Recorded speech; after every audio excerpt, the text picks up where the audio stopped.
Good afternoon and welcome everybody. I'm Richard Gage, AIA, 30-year architect and founder of Architects and Engineers for 9/11 Truth. We now represent nearly 3,000 architects and engineers, collectively more than 30,000 years of building and technical experience, who have signed our petition calling for a new investigation of the destruction of all three World Trade Center skyscrapers on 9/11.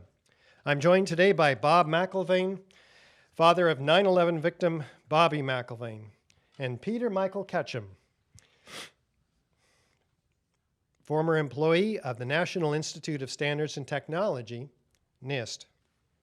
You can sit down if you like. We'll proceed. We're here today to announce the launch of the Bobby McIlvaine Act, the Bobby McIlvaine World Trade Center Investigation Act. The Bobby McIlvaine Act is named after Bob's son Bobby, who was tragically killed at the age of 26 while entering the North Tower at the World Trade Center. The act is draft legislation that would impanel a select committee from either house, either chamber of Congress, to investigate the destruction of the three World Trade Center towers 16 years ago today. Indeed, it has been more than a decade and a half, and the American people have still not been given an unbiased scientific investigation into the destruction that took nearly 3,000 lives on 9/11. In 2002, the U.S. Congress passed legislation that mandated that NIST investigate and explain the three worst structural failures in modern history. Unfortunately, NIST did not conduct the unbiased and scientific investigation that the American people deserved. According to NIST's own plan, the investigation started with the predetermined conclusion that all three high-rise collapses were due to fire. As a result, NIST ignored and even denied the existence of irrefutable evidence that didn't fit its preconceived notion of how the buildings collapsed. This, ladies and gentlemen, is not how science is conducted. And so, the nearly 3,000 architects and engineers have put their names and their careers on the line to speak out. They're calling upon Congress to open a new investigation, which takes into account all the evidence. They're backed by more than 24 9/11 family members who have also signed our petition, and many more who are calling for the truth about the death of their loved ones. Bob McIlvaine has been at the forefront of this fight for justice. He's a tireless advocate for a new investigation. Since the release of the 9/11 Commission report in 2004, today, he's the driving force behind the Bobby McIlvaine Act. Bob, I'm honored to share this moment with you. Thanks, Richard.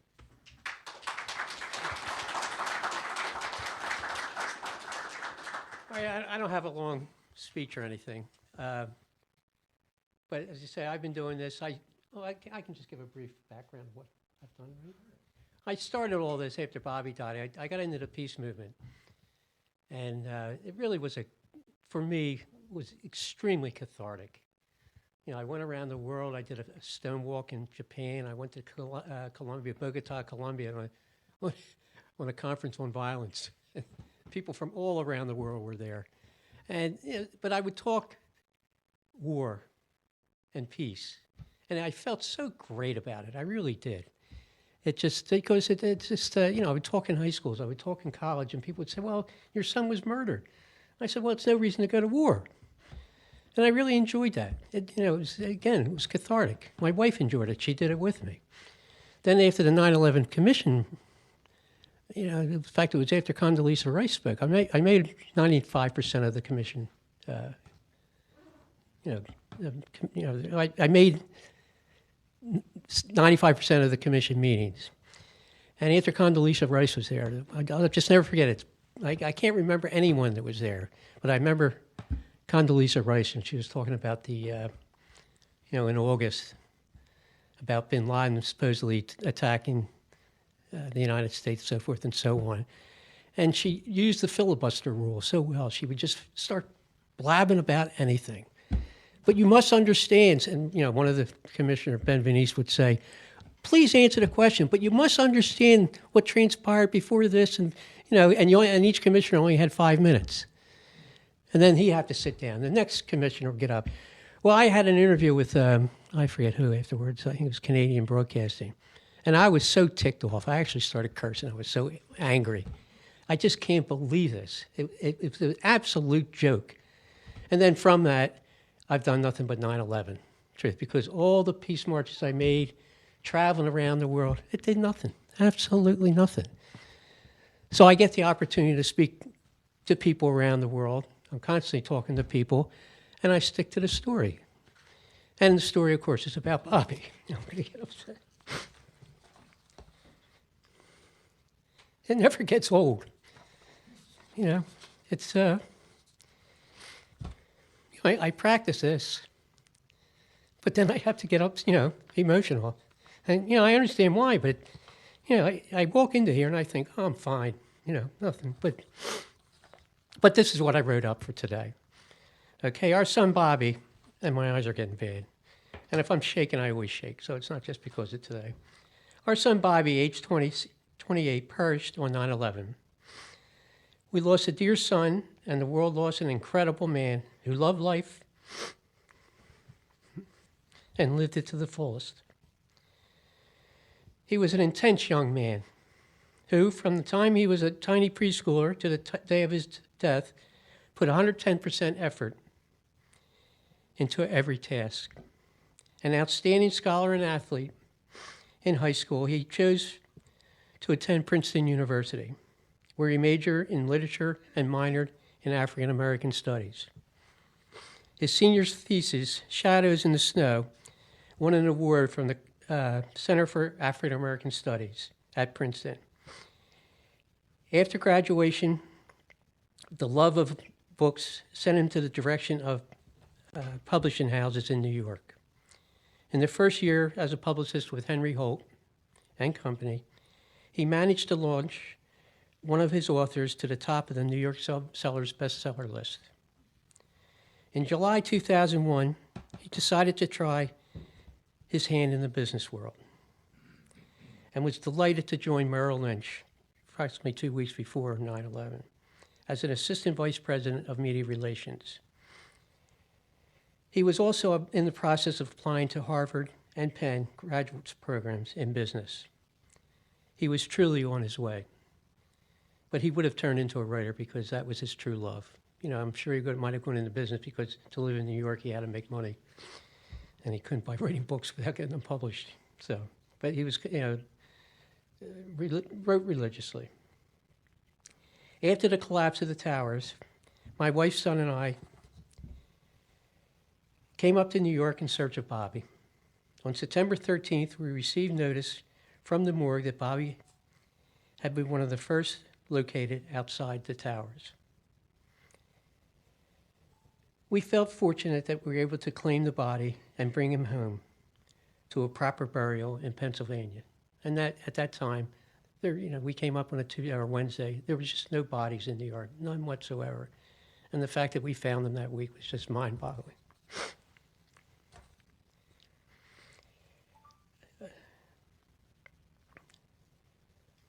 I shouldn't go off. We felt okay. It was then that I began to try to reconstruct the circumstances of my son's death. In the weeks, months, and years that followed, I spoke with Bobby's Merrill Lynch colleagues and supervisors, New York City police and firemen, EMT workers, and of course the New York City coroner. From what I learned, Bobby had died instantly while approaching the lobby of the tower, or Tower 1, not just Tower 1. His body was taken to the morgue prior to the collapse of the building. To continue my quest, I attended the 9/11 Commission hearings, patiently listening to testimony while hoping to find answers, but instead heard an official story that made little sense based on what I knew about Bobby's death. I felt frustrated and the inability of the Commission to discover anything new or enlightening to help me understand what happened that day. What really made sense to me was the body of evidence presented by architects and engineers for 9/11 truth. Their scientific explanation of the destruction of the 3 buildings was in line with my research. A&E had no hidden agenda. They were scientists and structural engineers who cannot be persuaded by political gibberish. Instead of conjecture, they offer irrefutable concrete proof that the towers were brought down by controlled demolition. We need, as a family and as a nation, to learn the truth about 9/11, a truth that makes sense and stands up to the test of science and logic. Please, I urge you, speaking to anyone that wants to listen, specifically the press, to consider a new, more thorough investigation into the destruction of the towers and the loss of so many young men and women like Bobby McIlvaine. Okay, thank you.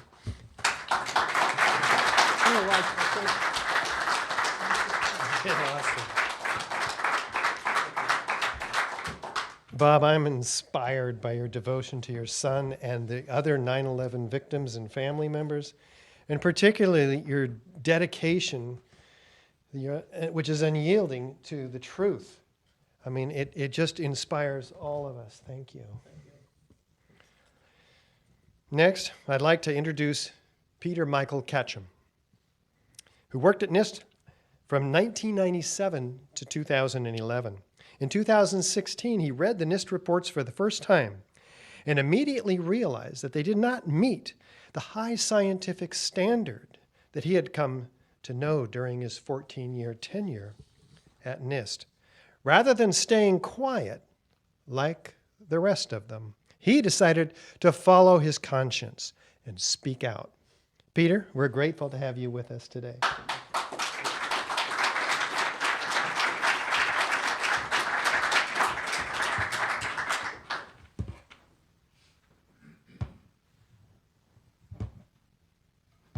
So, good afternoon, and as Richard mentioned, my name is Peter Michael Ketchum.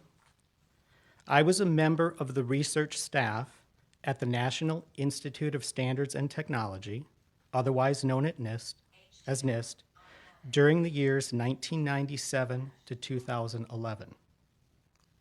I initially joined the High Performance Systems and Services Division and later became a member of what was, at the time, the Mathematical and Computational Sciences Division of the Information Technology Laboratory. I believe that NIST is one of the crown jewels of the U.S. federal government and an organization of staggering brilliance. But with respect to the World Trade Center investigation, I think that something went very wrong. I was not involved in the NIST World Trade Center investigation.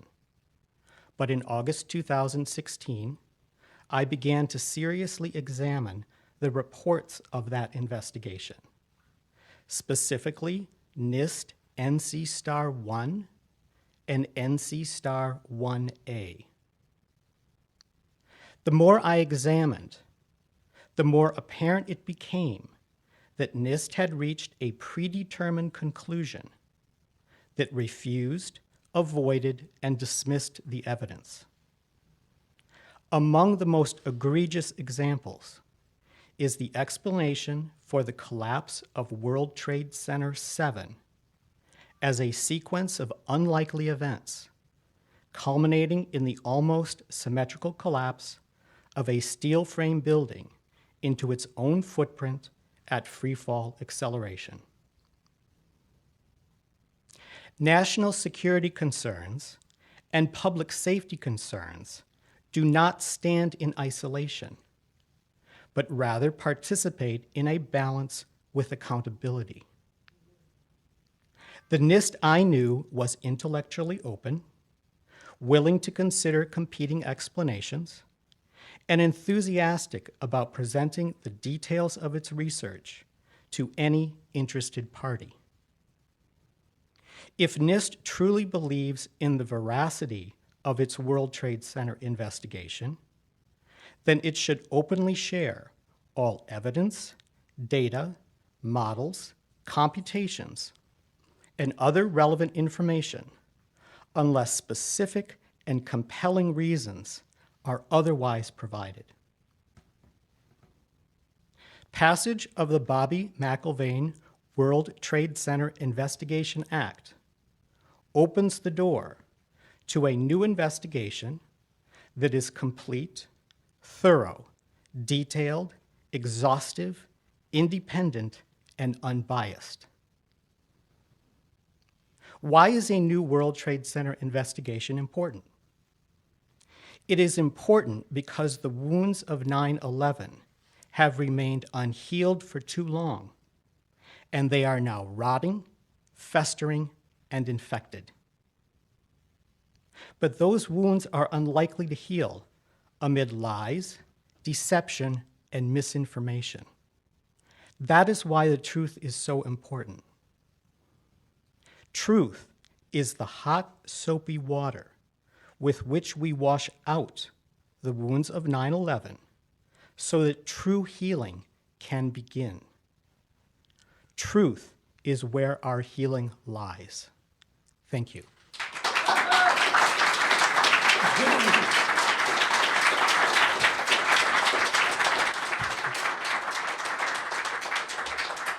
Thank you. Are you getting it? Thank you, Peter. If it wasn't already obvious enough that NIST did not conduct the investigation that was mandated by Congress, we at AE 9/11 Truth have now funded a 2-year, $300,000 finite element analysis computer modeling study of the collapse of World Trade Center 7 by researchers at the University of Alaska in Fairbanks in order to determine conclusively whether office fires could have brought the building down or not. Last week, the World Trade Center 7 study lead investigator, Professor Leroy Hulsey, a practicing forensic and structural engineer of more than 50 years, announced in the progress report the study's main finding. What was that? Office fires did not bring down the World Trade Center Building 7. When the final report is published, a few months from now, we'll take it to every member of Congress and urge them to enact the Bobby McIlvaine Act. Given the failure of NIST to conduct the scientific investigation mandated by Congress, the burden is now upon Congress to launch a new investigation. At the conclusion of today's press conference here in Washington, D.C., we will hand-deliver the Bobby McIlvaine package to every member of Congress. Bob and I will be meeting with his congressman, and we also have appointments with several other congressional offices. I urge our supporters to visit our website, ae911truth.org, and use the information there to contact your own members of Congress. Reporters, we're available to answer questions and explain the evidence as needed in the coming days. We have an excellent set of publications and videos available for you as well. Now we'll take a few moments to answer any questions you may have at this time, and after our Q&A, if time allows, we'll review the explosive evidence.